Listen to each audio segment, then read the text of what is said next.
ഞാനൊരു ഇൻസ്റ്റാഗ്രാം നോക്കിക്കൊണ്ടിരുന്നപ്പോൾ സവാള ഇട്ടിട്ട് ഒരു തൈര് കറി കേട്ടാ.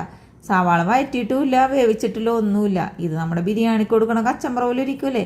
നമുക്ക് എന്തെങ്കിലും മാറ്റം വരുത്തണ്ടേ എന്ന് വിചാരിച്ച് ഞാൻ എന്ത് ചെയ്തെന്നാ, കുറച്ച് ഉള്ളി നന്നാക്കി എടുത്തിട്ട് വെളിച്ചെണ്ണയിൽ ഇട്ടിട്ട് അങ്ങോട്ട് വഴറ്റി എടുത്തിട്ടാ. പിന്നെ അതിലേക്ക് കുറച്ച് ഉപ്പും മഞ്ഞപ്പൊടി ഇട്ട് കൊടുത്ത്. അതിൽ നമ്മൾ മഞ്ഞപ്പൊടിയൊന്നും ഇടൂല കേട്ടോ, നമ്മളല്ല അവരി. പക്ഷെ ഞാനിതിൽ മഞ്ഞപ്പൊടി ഇട്ട് കൊടുത്ത് കുറച്ച് പച്ചമുളക് അരിഞ്ഞതും കൂടി ചേർത്ത് കൊടുത്തിട്ടാ. ഞാനിതിപ്പോൾ പറഞ്ഞ് തീർന്നേക്ക് മുമ്പ് ഇവിടെ നമ്മുടെ കറി ഇവിടെ റെഡി ആയിട്ടുണ്ട്. ഇതിലേക്ക് കുറച്ച് തൈരും കൂടി അടിച്ച് ചേർത്താൽ മതി. തേങ്ങയുടെ ഒന്നും ആവശ്യമില്ല, തേങ്ങ ലാഭമില്ലേ ഈ ഒരു കറി വെച്ചിട്ടുണ്ടെങ്കിൽ.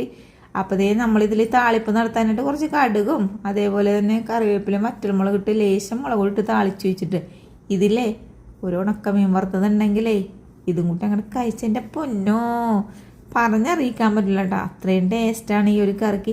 പിറ്റേ ദിവസം കഴിക്കുമ്പോഴേ നല്ല ടേസ്റ്റ് ഒന്നും കൂടി. വേറെ ഏതും മോര് കറി വെച്ചിട്ടുണ്ടെങ്കിൽ ഇത്രയും ടേസ്റ്റ് ഉണ്ടാവില്ല. ഇത് അടിപൊളി ടേസ്റ്റാണേ.